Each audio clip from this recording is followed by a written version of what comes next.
Today, we all know Jimmy Butler as a superstar and the owner of the fourth highest scoring game in NBA playoff history. But what you didn't know is that Butler, at 13 years old, was homeless. My mom kicked me out of my house, to tell the truth. Jimmy's road to the NBA is one of the toughest and craziest stories you'll ever hear. And it's why he's one of the toughest and coldest mother effers in the NBA today. Jimmy Butler did it again! I don't like the look of you. You have to go. Those were the last words Jimmy Butler heard from his mother as he was kicked out of the house. Butler never met his father. He had no close relatives. And after his mother kicked him out, Jimmy was only 13 years old. He was homeless, broke, and alone. It was a gut-wrenching reality that would crush most 13-year-olds, but Jimmy never wanted to feel like a victim. He simply picked up all of his stuff and slept on his friends' couches. He would usually stay with somebody for 1 or 2 weeks, and when he didn't have a place to stay, he wandered the streets of Tomball alone. His grades were terrible because he had to worry about where he would eat and sleep. School simply wasn't a priority. And if you think it was basketball, that wasn't Jimmy's priority either. Butler loved to play basketball, and he'd spend a lot of time on the playgrounds, but he was only 5'3", and he wasn't the most talented. Despite the lack of talent, Jimmy had something that made him special: an incredible will to compete and win at all costs. So, as Jimmy grew taller and his skills improved, he became a known name on the streets of Tomball. Then, one day, a kid by the name of Jordan Leslie would change Butler's life forever. Jordan had heard about Jimmy, so when he saw him on the court, Leslie challenged him to a three-point shooting contest, and the two immediately struck up a friendship. When Jordan found out about Jimmy's life situation, he invited him to sleep over at night. Just one more night. And it kind of developed into a week and then a month. At first, Jordan's mom, Michelle Lambert, was reluctant to let Jimmy stay because she had 4 kids of her own with her first husband, plus 3 others from her second marriage. However, Jordan and all their children liked Jimmy. So he soon came over again, and this time he stayed a bit longer. Michelle Lambert wasn't thrilled about having another mouth to feed, especially not a 17-year-old teenager who used to wander the streets at night. You know, people say you just pick a child you don't even know. He's brought more to us than ever we could bring to him. That's them. That's family. That's what that is. That's our blood. Well, I feel like family is who you love. Jimmy finally had a home and a family. They accepted me into their family. And it wasn't because of basketball. Michelle was just very loving. She just did stuff like that. I couldn't believe it. For the first time in his life, he had a structure, responsibilities, and a curfew. His grades improved, and he wasn't walking the streets alone at night, getting into trouble. Still, it wasn't like his new family made him into a basketball superstar. In fact, it was the opposite. Since he always had bigger things to worry about, Jimmy didn't give his basketball future much thought. He was just playing for fun, and he never even played AAU tournaments. But when he was a high school senior, Jimmy's winning mentality and leadership skills made him a team captain. With 20 points and 9 rebounds on average, he was named to the all-district first team. However, for the college scouts and coaches who usually hang around AAU circuits to recruit their players, Jimmy was a virtual nobody. When Butler graduated, he was ranked as the 73rd best player, but not on the national level. Jimmy was viewed as the 73rd best player in the state of Texas. Offers from the best NCAA universities never came, and one of the few that had arrived was from Tyler Junior College, a 2-year community college. Playing at the JUCO level usually means falling even deeper into basketball anonymity. But when his back is against the wall, Jimmy doesn't feel pressure, he thrives under it. In his first game at Tyler, he scored 34 points. He had a couple of 30 and 40-point games throughout the season, and he finished his freshman year as Tyler's leading scorer, with 18 points, 8 rebounds, and 3 assists per game. His good play was finally noticed by major colleges, and Butler chose Marquette, but not because of their basketball program. He went there because of their academics, as he wanted to get an education to get a regular job. Jimmy still didn't view basketball as a career option and never even made an official visit to Marquette University. He actually faxed his letter of intent from a local McDonald's. And after a couple of months at Marquette, Jimmy wanted to quit and return home to Tomball. He missed his family, he didn't play much and only averaged 5 points per game, and he constantly got yelled at by Coach Buzz Williams. He watched me play. The very first thing he said to me was, "Jimmy, you suck." I was like, "Oh, I don't even know you. Like, I don't." You know, like I'm a kid. I've never been harder on a player than I've been on Jimmy. I was ruthless with him because he didn't know how good he could be. He'd been told his whole life he wasn't good enough. What I was seeing was a guy who could impact our team in so many ways. Buzz Williams. But after his teammate Wes Matthews got drafted into the NBA, Jimmy's perspective changed. Matthews told Jimmy that he had the talent to make it, which turned a switch in Butler's head. Wesley Matthews came back and was like, yo, you can play in the league. That's when I really started taking basketball for real. Level, not Europe pro, nothing's wrong with that. Yeah. But like the NBA, like that's where you want to be at. That's the best of the best. He quickly became the hardest worker Coach Williams had ever seen, and he blossomed from a role player to a star of the team. I think the thing that has been such a great trait for him is his intelligence. He completely understands. He's able to think the next play. He's able to think the next pass and react accordingly. Jimmy's hot head, which was his biggest weakness, became his biggest strength. He took criticism with no ego and analytically thought about what he did wrong and how to improve. As a senior, Butler averaged 15 points and 6 rebounds per game, which doesn't sound like a lot, and it isn't, but if you watched Jimmy play, there was so much more to his game than can be shown through statistics. On a team with no real scoring talent, Jimmy pushed Marquette to the Sweet 16, simply because he was a bulldog who never stopped fighting. You know, I have to be that leader. I have to be that guy. They lost that game. It's all on Jimmy Butler. They win that game. I don't want to be that guy to be like, yeah, I'm the one that won us the game, because it wasn't me at all. It was us. It was all of us. When he entered the 2011 NBA draft, Jimmy impressed every general manager with his tenacity on the court and his character off it. Nearly all the GMs said that he was one of the most impressive young men they'd ever met. But despite all of Jimmy's qualities, he was still a diamond in the rough because he had no outside shot and mediocre ball handling skills. So he dropped all the way to the end of the first round, where he was finally selected by the Chicago Bulls. With the 30th pick in the 2011 draft, the Chicago Bulls select Jimmy Butler from Marquette University.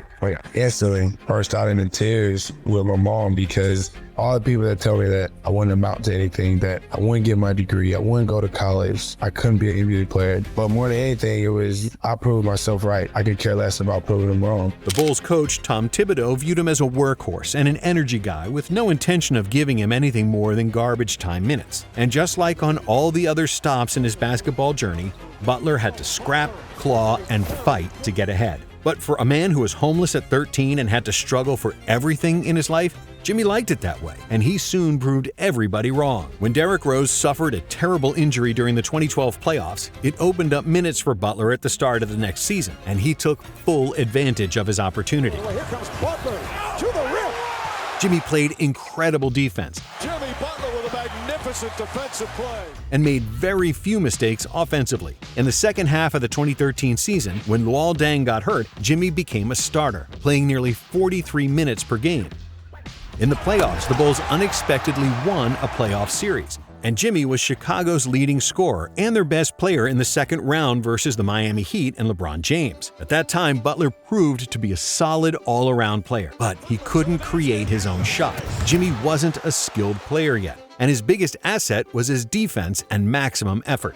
But unlike many similar players who remain role players all their life, Jimmy had other ideas. He worked harder than 99% of the NBA in order to improve his game and help his team win. In his fourth NBA season, Butler became stronger and more determined to score, while still being the team's best defender and leading the NBA in minutes played. Jimmy's offensive skills grew, and he averaged 20 points per game, getting the call for his first All-Star game. But then came the drama. As the Bulls got eaten up by injuries and poor team management, Butler got surrounded by young guys playing for the coach and the franchise that didn't care about winning. Or at least, they didn't care about it as much as Jimmy did, which is something that didn't sit well with the ultra-competitive Jimmy. His unhappiness became unbearable for everyone, and Butler was traded to the Timberwolves. In Minnesota, he proved that he's a superstar by leading the Wolves to the playoffs for the first time in 14 years. 1 second. The drought is finally over. Years of disappointment and frustration has come to an end. But they quickly lost in the first round, and Jimmy had the same problem he had in Chicago. He was playing with young guys who cared about their numbers and having a good time, players who were laughing in the locker room 5 minutes after a loss. Jimmy went ballistic, and during one infamous practice, he trash-talked all of his teammates, defeating the starters with a bunch of G League players. When you watch like The Last Chance, the Jordan documentary, it was one of those feelings like when I look at that documentary and look at Jimmy and what he did. So it was crazy. That you told GM Scott Layden, quote, "You effing need me." A lot of it's true. Was it the right way to do it? No. I think that I was honest. Was I brutally honest? Yes. If you didn't like the way that I handled myself in practice, one of the players come up to me. Somebody say something. Anybody. I'm not going to take it offense. It's not personal. Jimmy, you shouldn't have done that. Yeah, you're probably right. After which he publicly demanded a trade. The next stop was Philadelphia, where Butler played for a half season before he realized that the Sixers also are inexperienced and not serious enough about winning. Over the years, Butler gained a reputation as a troublesome person with a big ego. But the only people he ever had issues with were people who didn't play basketball with manic intensity, who didn't want to work on their game, and who always shifted the blame to someone else. The Miami Heat didn't have such individuals. Oh my! Play of the day for the Heat. We are the hardest working, toughest, meanest, most disliked team in the NBA. Coach Eric Spoelstra and the Godfather Pat Riley have created a team full of guys with a fighting spirit who never give up. Get it off, now fires it up. Bank it in! It counts!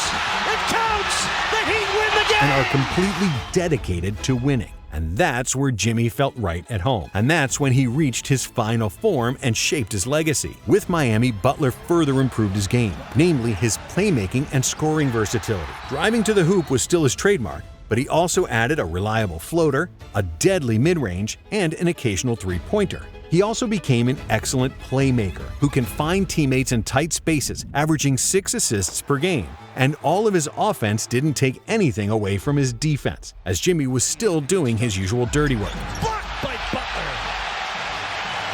But what made Jimmy special and what defined his legacy is not the versatility of his scoring or the greatness of his defense. Jimmy became a Heat legend because of his leadership and because he always improved his numbers in the playoffs. In the past 4 postseason trips with Miami, Jimmy always took the team on his back, scored a ton of clutch baskets, and became the heart, the soul, the muscle, and the bones of the entire franchise. In 2020, against all odds, he pushed Miami to the NBA Finals. Against the Lakers, with a shorthanded team, Jimmy scored 40 points in Game 3 and 35 in Game 5, going toe-to-toe with LeBron James, and winning both those games for Miami. He became only the 3rd player in Finals history to have a triple-double with 40 points, along with LeBron and Jerry West. Even though Miami lost the championship, Jimmy's numbers looked out of this world, and he averaged 26, 8, and 10 against prime LeBron and AD on 55% shooting. In the 2022 playoffs, Butler again played like a madman. He put the team on his back once more